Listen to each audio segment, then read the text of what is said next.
आजादी के लौह पुरुष सरदार वल्लभ भाई पटेल की 150वीं जयंती के अवसर पर भव्य नर्मदा प्रवाह यात्रा यूनिटी मार्च का आयोजन किया गया। कार्यक्रम में भारी संख्या में शहरवासियों, युवाओं और सामाजिक संगठनों ने भाग लिया। इस विशेष अवसर पर डॉक्टर मुख्यमंत्री मोहन यादव और प्रदेश के वन मंत्री रोहन यादव भी यात्रा में शामिल हुए और सरदार पटेल को नमन किया। दोनों नेताओं ने एकता, सद्भाव और राष्ट्र निर्माण के संदेश के साथ मार्च की अगुवाई की। आजादी के बाद एक ऐसे विराट व्यक्तित्व को स्मरण करने के लिए मैं तो मान के चलता हूं, कांग्रेस के विषय में जब तक कभी बात निकलेगी तो कांग्रेस ने आजादी के पहले जिन जिन महापुरुषों ने बड़ा योगदान दिया, केवल एक खानदान को बचाने के चक्कर में और एक खानदान के भरोसे पूरे कांग्रेस और तत्कालीन समय के महापुरुषों के साथ जितना अन्याय नेहरू गांधी परिवार ने किया, इतना बड़ा दुर्भाग्य के साथ बोलना पड़ेगा। जिस बात को लेकर के आजादी के पहले महात्मा गांधी जी के साथ कदम से कदम मिला करके सरदार वल्लभ भाई पटेल, नेताजी सुभाष चंद्र बोस लंबी मालिका है, लेकिन ऐसे सारे महापुरुषों को बुलाने का काम अगर किसी ने किया है और योजनाबद्ध तरीके से प्लानिंग के साथ इतना बड़ा व्यक्तित्व सरदार वल्लभ भाई पटेल का, जो स्वयं पीएम के उस समय बहुत सहजता के साथ पूरे देश को स्वीकार होते, लेकिन विनम्रता के साथ महात्मा गांधी जी चर्चा में अपने को पीछे रख करके अपने से कम आयु के व्यक्ति को प्रधानमंत्री बनाकर भविष्य में इस देश का नेतृत्व कैसा हो, भविष्य में देश मजबूत कैसा हो, कितने प्रकार का उनने योगदान दिया और अपना खुद का मान पीछे रखते हुए अद्वितीय योगदान देकर के जिनने कदम बढ़ाया, केवल 1, 2, 3, 4 ऐसी बड़ी बड़ी बातें छोड़ दो, वैसे तो उनके जीवन के इतने प्रश्न हैं। वर्तमान के समय में हमने अगर उनकी आकलन करें तो सच्चे अर्थों में कई नेता बोने हो जाएंगे, लेकिन जिनने अपनी लकीर को बड़ी करने के चक्कर में बड़ी लकीर को मिटाने का प्रयास किया, दुर्भाग्य से उसको भी स्मरण करना पड़ेगा। कितने आश्चर्य की बात, सरदार वल्लभ भाई पटेल जिन्होंने न केवल 600 रियासतों को विलीनीकरण कराया और एक कश्मीर की गलती माननीय कैलाश जी भाई साहब ने बताई, ये बात सही है कि कश्मीर के अंदर धारा 370 लगाकर एक रियासत को अकेले प्रधानमंत्री तत्कालीन नेहरू जी ने अपने पास उसका निराकरण करने का मसला रखा, लेकिन उसके अंदर जो छोड़ी गई गलतियों का परिणाम देश कैसे भुगतता है। 40,000 निरपराध सेना के, पुलिस के, आम जनता के, किसान, मजदूर, गरीब, बच्चे, हमारे कश्मीरी पंडित भाई बहन, सभी प्रकार के धर्म के लोग अगर मारे गए तो उस कलंक के कारण से धारा 370 कारण से, और उसमें उतरे नहीं। आप आगे बढ़ के देखो, भारत के नक्शे के साथ कश्मीर अगर पूरा भारत को मिलता तो उसका परिणाम क्या आता? उसका परिणाम आता हम अफगानिस्तान के रास्ते से ईरान और ईरान से लेकर दुनिया से यूरोप तक जोड़ने का रास्ता निर्बाध रूप से इस देश के साथ रखते। ये भारत का सबसे बड़ा नुकसान हुआ कि बीच में पीओके बना करके बीच में ये जो नया व्यवधान खड़ा करने का काम किया, ये गलती नेहरू जी की है। और उससे आगे बढ़ते हुए हम सब याद रखते, बोलने के लिए तो काफी बात है, लेकिन वास्तव में सरदार वल्लभ भाई पटेल के माध्यम से इतनी सौगातें, जैसे वर्तमान के हमारे पूरे देश के अंदर ये प्रशासनिक तंत्र जो बना है, आईपीएस, आईएएस, ये जो भारतीय प्रशासनिक सेवा का तंत्र है, जो अंदर से लोकतंत्र को मजबूत करता है, ये पूरी ताकत अगर दिलाने का किसी ने काम किया है, ये यशस्वी प्रधानमंत्री नेहरू जी के मंत्रिमंडल के उप प्रधानमंत्री, लेकिन अद्वितीय व्यक्तित्व के धनी जोरदार अभिनंदन सरदार वल्लभ भाई पटेल के कारण से हुआ है। जहां लोकतंत्र में सरकारें आएगी चली जाएगी, लेकिन केंद्र का महत्व क्या होना चाहिए? संघीय राज पद्धति में लोकतंत्र मजबूत कैसे रहेगा? विगत 1000 साल की गुलामी के काल में जिन जिन कारण से भारत कमजोर हुआ, वो सारे घटनाक्रम को जानते हुए देश की एकता अखंडता के लिए मजबूती का काम अगर किसी ने किया है तो सरदार वल्लभ भाई पटेल ने किया है। मुझे गर्व है इस बात का। ऐसे विराट व्यक्तित्व के लिए भी दलों की सीमा से ऊपर उठ करके यशस्वी प्रधानमंत्री ने श्रीमान नरेंद्र मोदी जी का जोरदार अभिनंदन करें। श्रीमान नरेंद्र मोदी जी का, जिनके नेतृत्व में एक एक करके वो सारी अच्छी बातों को पुनर्स्थापित करने का उन्होंने संकल्प लिया। और वाकई किसी के मिटाए कोई मिटता है क्या? किसी का भुलाए कोई भूलता है क्या? कागज पे आप अपने खानदान को भारत रत्न दिलवा दो। नेहरू जी ने ले लिया, इंदिरा जी को दिया, राजीव गांधी को दिया, लेकिन सरदार वल्लभ भाई पटेल की अद्वितीय वो प्रतिमा, जिसके माध्यम से उनके विराट व्यक्तित्व को सदियों तक याद रखा जाएगा। जोरदार अभिनंदन करें मोदी जी के माध्यम से। और प्रतिमा बनाने के लिए भी घर घर से व्यक्तिगत रूप से जिसके पास जो धातु का टुकड़ा वो कलेक्शन करते हुए पूरे समाज का योगदान दिलाते हैं। और केवल एक विशाल प्रतिमा नहीं, उस प्रतिमा में आत्मा भरने के लिए पूरे देश में स्पंदन करते हुए जिस प्रकार से जब भी मौका मिलता है सरदार वल्लभ भाई पटेल को स्मरण कराने का ये अद्वितीय जो प्रयास हुआ है, हमारे लिए ये भारत माता ये केवल भूमि का टुकड़ा नहीं है, ये भारत भूमि है, ये पुण्य भूमि है। भोपाल के बड़े तालाब में मुख्यमंत्री डॉक्टर मोहन यादव की मुख्य अतिथि में 8वीं इंटर स्टेट चैलेंजर्स और बता दें कि 45वीं जूनियर नेशनल रोइंग चैंपियनशिप का उद्घाटन किया गया। इस 5 दिवसीय आयोजन में 23 राज्यों के 500 युवा खिलाड़ी ने हिस्सा लिया।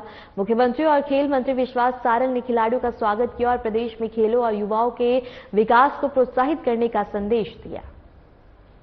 रोइंग चैंपियनशिप के आज के 8वीं इंटर स्टेट चैलेंजर्स 45वीं जूनियर नेशनल रोइंग चैंपियनशिप के स्टार्ट्स में मध्य प्रदेश खास करके मैं मान के चलता हूं कि हमारे खेल विभाग के लिए एक एक करके एक एक दिन स्वर्णिम अक्षर में लिखा जाएगा।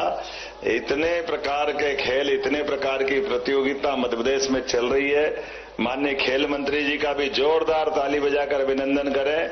माननीय महापौर जी, हमारे राकेश गुप्ता जी, सुभाषिष मुखर्जी, देशराज जी, मैं भाषण के लिए थोड़ा विलंब से आने की, मैं यहाँ आप सबके लिए सुबह सुबह जल्दी बुलवाया और देरी से आने की क्षमा भी चाहता हूं। लेकिन आज हमारे प्रदेश के अंदर सरदार वल्लभ भाई पटेल की 150वीं जयंती के अवसर पर राष्ट्रीय एक बड़ी इवेंट इंदौर में भी होने वाली है और उसके बाद वो गुजरात टीम जाने वाली। मैं उम्मीद कर रहा हूं कि इसके पहले आज ये डबल खुशी है इस स्थान पर जब रोइंग चैंपियनशिप की मेजबानी भी हमको मिल रही है और ये और आनंद है कि रोइंग में नेशनल चैंपियन भी हम ही हैं। ये हमारे लिए डबल आनंद है। और इस अवसर पर जब मैं मध्य प्रदेश के वाटर स्पोर्ट्स में एशियन गेम्स की तरफ देखता हूं तो अंतर्राष्ट्रीय मंच पर पदक जीतने का गौरव भी देश को दिलाने में मध्य प्रदेश की अपनी भूमिका है। मैं इस नाते से मध्य प्रदेश को बधाई देना चाहूंगा। 38वें नेशनल गेम्स, खेलो इंडिया, वाटर स्पोर्ट्स फेस्टिवल में भी प्रदेश ने बहुत अच्छी भूमिका अदा की है। कई कारण से वैसे तो ये मान के चलो कि चैंपियन होने का और चैंपियनशिप में होस्ट करना ये हमारा डबल दायित्व भी लाता है। और ऐसे में जब यहाँ ये चैंपियनशिप हो रही है तो मैं उम्मीद कर रहा हूं कि हमारे खिलाड़ी फिर मध्य प्रदेश को गौरव दिलाएंगे। ये अग्रिम शुभकामना और पूरे देश वालों के लिए मैं अपनी तरफ से मध्य प्रदेश सरकार की ओर से सबका वंदन करता हूं, अभिनंदन करता हूं। हम प्रदेश में देश के लिए, सभी के लिए खेले, लेकिन देश का नाम दुनिया के स्तर पे बढ़े, इसलिए जोरदार अभिनंदन मोदी जी के लिए भी करें, जिनके माध्यम से कितना अच्छा लग रहा है। अभी हमारी कहाँ बढ़िया मार्च पास्ट करा है और अब बदख मार्च पास्ट कर रही है। यह है भोपाल की खूबसूरती और भोपाल का आनंद। हमारे लिए सौभाग्य की बात है। खेल के सभी क्षेत्रों में समान रूप से बढ़ते हुए हमारी सरकार लगातार प्रोत्साहन दे रही है। माननीय मोदी जी के नेतृत्व में भी वैसे तो आदिकाल से खेलों के प्रति भारत का और भारत की जीवन पद्धति का अपना एक विशेष वैशिष्ट है। ऐसे में जब आज के समय में खेलों को लेकर के अब कौन सा एशियाड और ओलंपिक है जहां भारत की प्रतिभाओं ने झंडे नहीं गाड़े। आने वाले समय में ये और बढ़ता जाए, मेरी अपनी ओर से शुभकामना दे रहा हूं। और संक्षेप में, क्योंकि विलंब से आया तो लंबा भाषण न देते हुए अपनी बात को यहीं विराम देते हुए शुभकामना देता हूं। 4 दिन तक ये पूरा आयोजन आनंद का एक अलग एहसास कराएगा। वैसे भोपाल सुंदरता के लिए भी जाना जाता है, स्वाद के लिए भी जाना जाता है, और जब आप आए तो भोपाल में पोहे, जलेबी और खान पान की बहुत अच्छे प्रकार से यहाँ अलग अलग संस्थान भी है, और बगल में अब टाइगर अभयारण्य भी है। उम्मीद करता हूं कि हमारे सभी प्रकार के भोपाल के ये जो अवसर पर इस कार्यक्रम के साथ साथ हम आनंद भी लेंगे, प्रदेश को जानने समझने का मौका भी मिलेगा। एक बार फिर मध्य प्रदेश सरकार की ओर से मैं पूरे आयोजन के लिए शुभकामना देता हूं, बधाई देता हूं। बहुत बहुत धन्यवाद। मध्य प्रदेश के किसानों के लिए आज का दिन बेहद ही खास है। मुख्यमंत्री डॉक्टर मोहन यादव प्रदेश के 1,52,000 से ज्यादा किसानों के बैंक खातों में 253 करोड़ रुपए की बड़ी राशि एक क्लिक के माध्यम से ट्रांसफर की। ये राशि भावांतर भुगतान योजना के तहत दी जा रही है, जिसका उद्देश्य किसानों को फसलों के बेहतर मूल्य की सुरक्षा देना है। बता दें कि मालवा क्षेत्र के हजारों किसान इस आयोजन में शामिल होकर इस महत्वपूर्ण सौगात को अपने सामने उन्होंने प्राप्त किया है। मालव धरती गहन गंभीर, पग पग रोटी डग डग नीर, कदम कदम पर अपने इस पूरे भूखंड के लिए भगवान ने भाग्य लिखा तो मालवा वालों का थोड़ा ज्यादा ही अच्छा लिख दिया। माल ही माल, जहां है वो मालवा, माल वाले लोग जा रहे हैं वहां मालवा। हर एक स्थान पर अपने लिए व्यापार करे तो इंदौर का कोई जवाब नहीं। तपस्या करे, साधना करे तो ये पूरी बाबा महाकाल की नगरी अद्भुत। भगवान कृष्ण भी शिक्षा ग्रहण करने आए तो इसी पवित्र अवंती के क्षेत्र में 84 कोस का हमारा अपना अवंतिका क्षेत्र, और हर काल में, हर युग में, हर समय इसका मान सम्मान परमात्मा स्वयं आकर के, जहां महर्षि परशुराम जी से जाना पाओ में सुदर्शन चक्र लेते, जोरदार अभिनंदन अपने उस भगवान के उस ऐतिहासिक प्रसंग के लिए भी। एक नहीं, बहुत सारी बातें बता सकते हैं, लेकिन आज तो अपने बीच ये जो हमारा आपका जो संबंध है, यशस्वी प्रधानमंत्री के लिए जोरदार अभिनंदन। श्रीमान नरेंद्र मोदी जी के लिए ताली बजे तो ऐसी बजना चाहिए, जोरदार लगना चाहिए। आपकी हाथों की बजने वाली ताली की आवाज कांग्रेस की दिल की धड़कन ठक ठक ठक खत्म करती है, आनंद आता है। और ये कांग्रेसी इसी हाल पे रहेंगे तो इससे भी बुरी स्थिति में रहेंगे।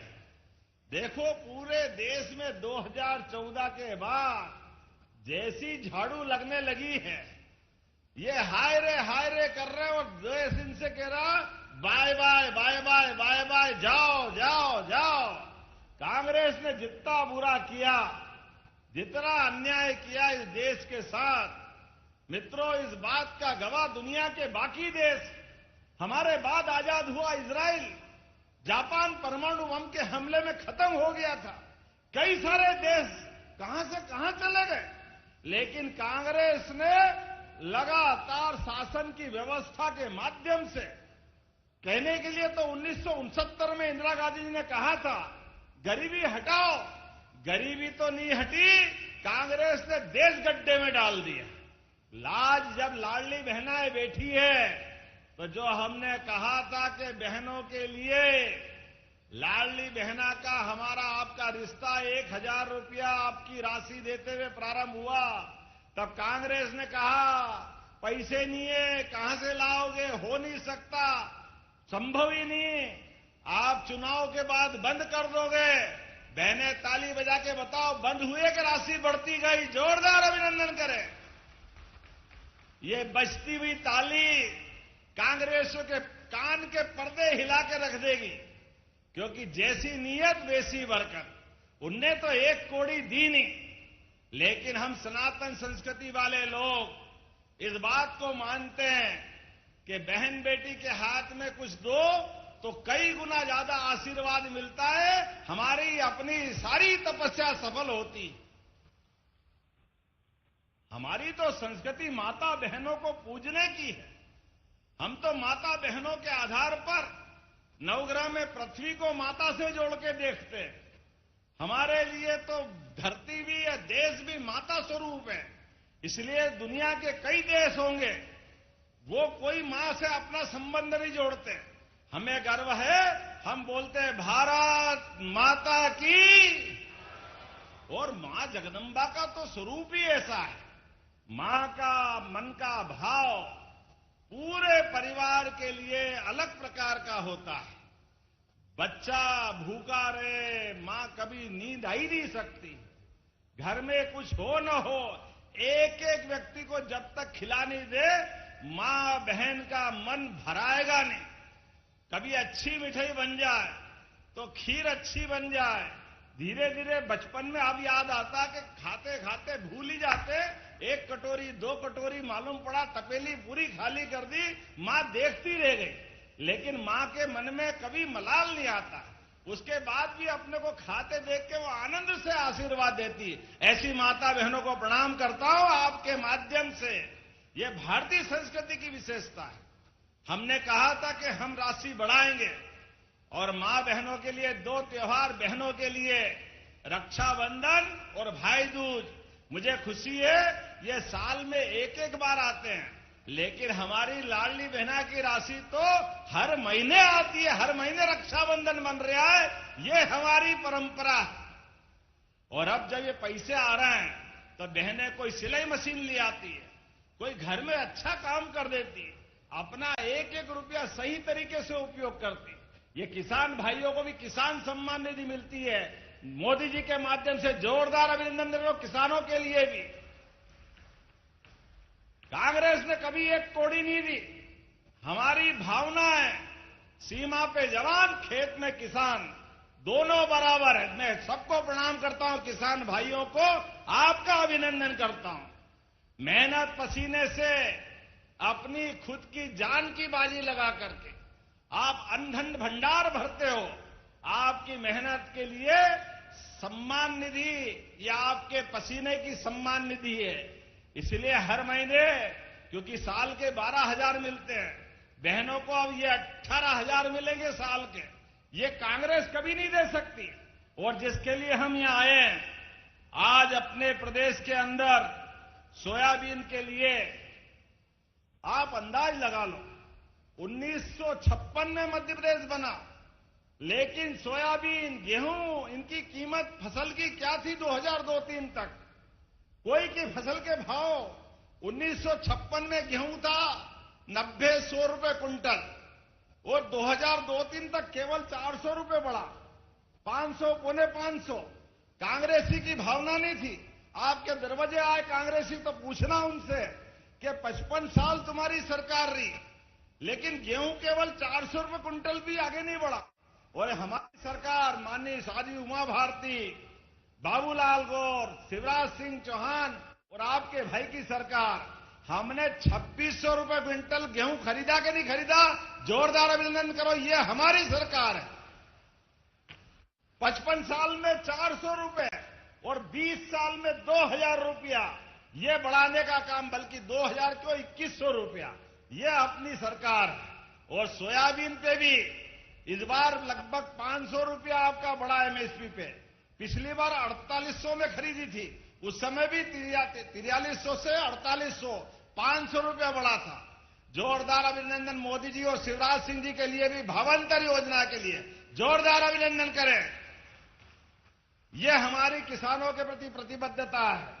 एक एक खेत में पानी, ये तुलसीराम सिलावट जी बैठे हैं, नर्मदा का पानी। आज अपने कुछ कांग्रेसी बोर्ड दिखा रहे थे, भैया इन गांव में और कर दो। अरे तुमने तो कभी एक बूंद पानी दिया नहीं, लेकिन हम तो इतना उदार मन वाले हैं, एक एक गांव तो क्या, एक एक खेत तक पहुंचाएंगे, एक एक खेत तक कोई छोड़ने वाले नहीं है। यह हमारी सरकार की भावना है।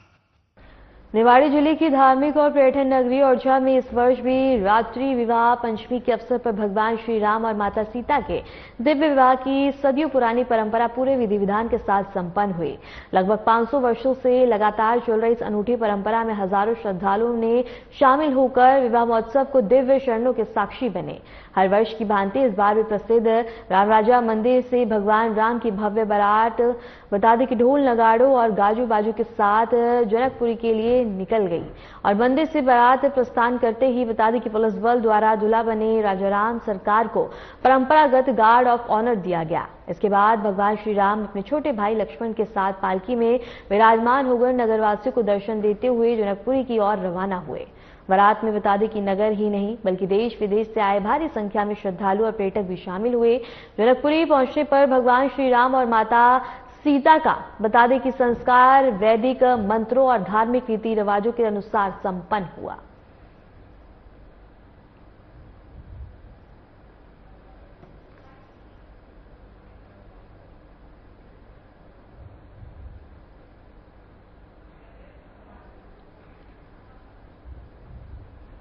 विदर्सा में नायब तहसीलदार कविता केरला की रहस्यमय मौत ने प्रशासनिक गलियारों में हलचल मचा दी।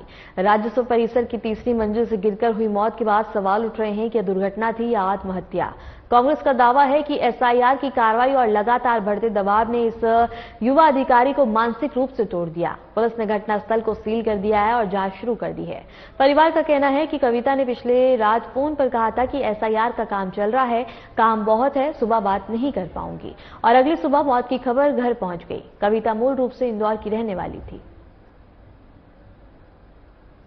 देखिए, सबसे पहले तो जो बच्ची मृत हुई उसके प्रति हम श्रद्धांजलि व्यक्त करते हुए शोकाकुल परिवार को ईश्वर सांत्वना दे ऐसी कामना करते हैं। जो बयान अभी मैंने खुद सुना जहां उनके पिताजी ने कहा कि मेरी बिटिया जो है वो एसआईआर के काम के दबाव में कहती थी कि सुबह बात नहीं कर सकती पापा, शाम को बात करूंगी। मेरी बेटी होनहार थी, एमपीपीएससी की एग्जाम को फाइट करके नायब तहसीलदार बनी थी। जानकारी ये है कि कल 9:30 बजे कोई मीटिंग हुई रात में। जानकारी ये है कि कल एडीएम के द्वारा नायब तहसीलदार महोदया जो स्वर्गीय हो गई उनको डांटा गया।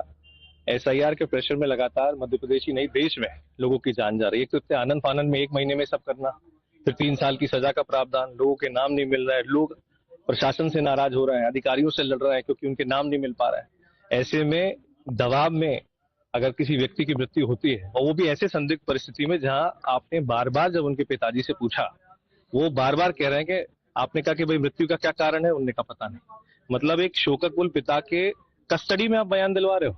एक तरफ एसडीएम खड़े हैं, एक तरफ 4 पुलिस वाले खड़े हैं, पीछे से एक आदमी उनका हाथ दबा रहा है, उनसे कह रहा है चलो चलो बयान हो गया। क्या भैया गिरफ्तार करके बयान दिलवा रहे हो? इसमें अभी जांच चल रही है। हमारे जो सीनियर अधिकारी हैं, हमारी एसडीओपी मैडम के नेतृत्व में, एसडीओपी सिरोंज मैडम है, ये इनके नेतृत्व में पूरी टीम है, वो जांच कर रही हैं। और साथ ही में हमारी एफएसएल की टीम, फिंगरप्रिंट की टीम, सभी टीमें लगी है कंटिन्यूसली। और इसमें जांच में जो आएगा उससे आपको अवगत कराया जाएगा। कोई दबाव या कुछ सामने आया? इसमें अभी जांच चल रही है, तो जांच में जो आएगा उससे आगे आपको अवगत कराया।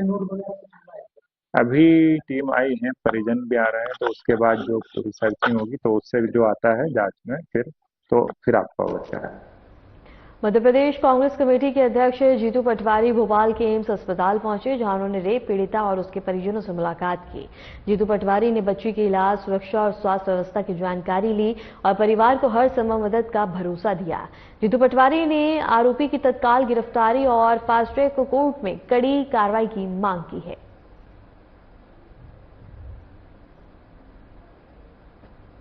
एक छोटी बच्ची के हालचाल पूछने और उसकी बात करने और उसकी वेदना को बांटने हम सब आए हैं।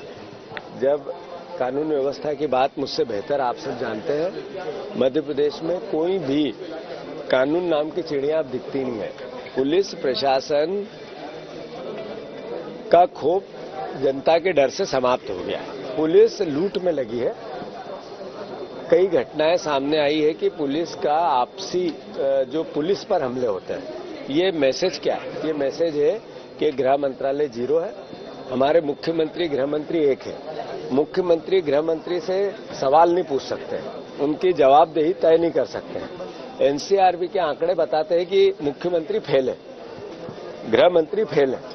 तो मोटे तौर पे ये एहसास मध्य प्रदेश वासियों को भी हो रहा है, आम नागरिक को भी हो रहा है, मीडिया को भी हो रहा है कि इतना बार बार कहने के बाद भी अगर कानून व्यवस्था दिन पे दिन बदतर होती जा रही है, इसका मतलब ही सरकार फेल हो रही है। विदिशा के चिचौली तहसील के उत्कर्ष सीनियर कन्या छात्रावास में 2 छात्राएं स्कूल टाइम में गायब हो गईं, जबकि स्टाफ को घंटों तक भनक नहीं लगी। छात्रा सुबह स्कूल पहुंची, पहला पीरियड अटेंड किया और बैग छोड़कर चली गई। बाद में पता चला कि वह 4 से 5 किलोमीटर दूर किसी सहेली के घर थी। घटना के छात्रावास की सुरक्षा व्यवस्था की पोल खोल दी है। प्रभारी सहायक आयुक्त ने प्रबंधन की गलती स्वीकार करते हुए प्रिंसिपल से जवाब मांगा है। एक 12th की बच्ची थी और एक 10th की बच्ची थी। वो हॉस्टल से आई, समय पर स्कूल संचालन किया। 1 फर्स्ट पीरियड के बाद शायद 12 बज के कुछ मिनट पर वो बच्चियां बाहर गई और बैग वहीं रखे बाहर चली गई। रेसेस तक तो बच्चियों ने इंतजार किया, आ रहे होंगे, पर रेसेस के बाद जब पता चला कि वो नहीं आई तो बच्चियों ने चपरासी को खबर की। तत्काल प्रिंसिपल मैडम जो प्रभारी थे उस समय, उनके मुस्तक थी। मैडम ने तत्काल अपने स्टाफ के सहयोग से इधर उधर फोन लगवाए बच्चियों के, पता किया। फिर अधीक्षक जब 4:30 पौने 5 के बाद वो हॉस्टल नहीं पहुंची तो मैडम ने भी खबर किया। सोनी मैडम है अधीक्षिका, उनके द्वारा मुझे फोन लगाया गया। मैंने तत्काल कहा कि रिश्तेदारों से बात करें, पालकों को बुलाएं। हालांकि उनकी 12th की जो बच्ची उसकी पिताजी नहीं है, मौसा मौसी के पास पढ़ती है बच्ची। विदिशा के बसौदा में भगवान राम के विवाह उत्सव के उपलक्ष्य में एक भव्य बारात निकाली गई। यह बारात रेलवे स्टेशन मार्ग स्थित हनुमान मंदिर से प्रारंभ होकर गांधी चौक तक पहुंची। बारात में भगवान श्री राम की आकर्षक झांकी सजाई गई थी, जिसमें कई छोटे बच्चे भगवान की वेशभूषा में चल रहे थे। बारात के आगे चल रहे 3-4 डीजे पर भगवान श्री राम के भजन बज रहे थे, जिन पर श्रद्धालु झूमते हुए नजर आए। इस दौरान 2 घंटे विशेष आकर्षण का केंद्र रहे, जिन्हें देखने के लिए बड़ी संख्या में लोग दिखाई दिए।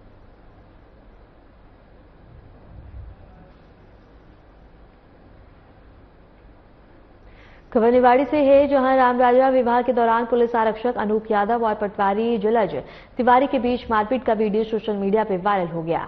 घटना बतादी की चौकी के पास हुई थी। जानकारी के अनुसार रामराजा मंदिर में दर्शन के दौरान पटवारी जलज तिवारी गलत तरीके से भीड़ में प्रवेश कर रहे थे। आरक्षक अनूप यादव ने विरोध किया तो पटवारी ने पहले आरक्षक का मोबाइल छीना और उल्टा सीधा बोलना शुरू कर दिया। भीड़ के बीच दोनों में झगड़ा हुआ। पुलिसकर्मी ने जवाबी थप्पड़ मार दिया और इस मामले में एसपी ने आरक्षक अनूप यादव को लाइन अटैच कर दिया है।